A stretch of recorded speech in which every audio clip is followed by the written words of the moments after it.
ഇന്നൊരു വട്ടയപ്പത്തിൻ്റെ റെസിപ്പിയാണ് കേട്ടോ. വട്ടയപ്പത്തിൻ്റെ റെസിപ്പി എന്ന് പറയുമ്പം എല്ലാവർക്കും അറിയാം, നമ്മൾ ഈസ്റ്റ് വെച്ചിട്ട് ഫെർമെൻറ്റ് ചെയ്തുണ്ടാക്കുന്ന സ്റ്റീം ചെയ്യുന്ന ഒരു ഐറ്റം. പക്ഷേ ഇതിലൊരു ട്വിസ്റ്റ് ഉണ്ട്.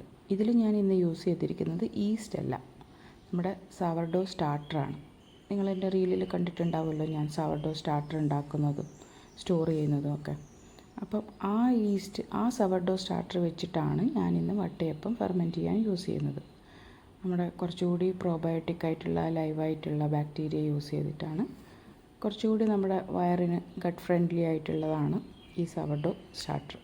സോ അതിനു വേണ്ടി ഞാൻ നോർമലി നമ്മൾ അരക്കുന്ന പോലെ വട്ടയപ്പത്തിന് അരച്ചിട്ട് അതിലേക്ക് ഈസ്റ്റിന് പകരം ഈ സവർഡോ സ്റ്റാർട്ടർ ആഡ് ചെയ്യും. സാധാരണയായിട്ട് വട്ടയപ്പത്തിന് ഒരു 2-3 മണിക്കൂർ ഫെർമെൻറ്റേഷൻ മതിയാവും, കാരണം നമ്മുടെ ക്ലൈമറ്റിനനുസരിച്ചിട്ട്. പക്ഷേ സവർഡോ സ്റ്റാർട്ടർ വെക്കുമ്പോൾ കുറച്ച് ലോങ്ങർ ടൈം വേണം, ബിക്കോസ് നമ്മളതിൽ വളരെ കുറച്ചാണ് ആഡ് ചെയ്യുന്നത്. പിന്നെ അതിന് കുറച്ച് സമയം വേണം അത് ഫെർമെൻറ്റ് ചെയ്ത് വരാൻ വേണ്ടി. സോ അതുകൊണ്ട് ഞാൻ തലേന്ന് രാത്രി അരച്ചിട്ട് പിറ്റേന്ന് രാവിലെയാണ് ഈ വട്ടയപ്പം ഉണ്ടാക്കിയത്. കുറച്ച് അധികം സമയം നമ്മൾ ഫെർമെൻറ്റ് ചെയ്യാൻ കൊടുക്കണം.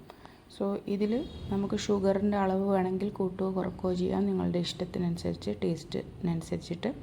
ഞാനിവിടെ കറിയുടെ കൂടെയാണ് കഴിക്കാൻ പോകുന്നത്. സോ അതുകൊണ്ട് പഞ്ചസാരയുടെ അളവ് കുറച്ച് കുറച്ചു. നിങ്ങൾക്ക് വേണമെങ്കിൽ മധുരം കൂടുതലുള്ളത് വേണമെങ്കിൽ മധുരം ആഡ് ചെയ്യാം, കൂടുതൽ ആഡ് ചെയ്യാം. സോ എളുപ്പത്തിൽ ഉണ്ടാക്കാൻ പറ്റുന്ന ഒരു സാർഡോ വട്ടയപ്പം, കുറച്ചുകൂടി ഹെൽത്തിയർ ആയിട്ടുള്ളത്. സോ എല്ലാവരും ഒന്ന് ട്രൈ ചെയ്ത് നോക്കൂ.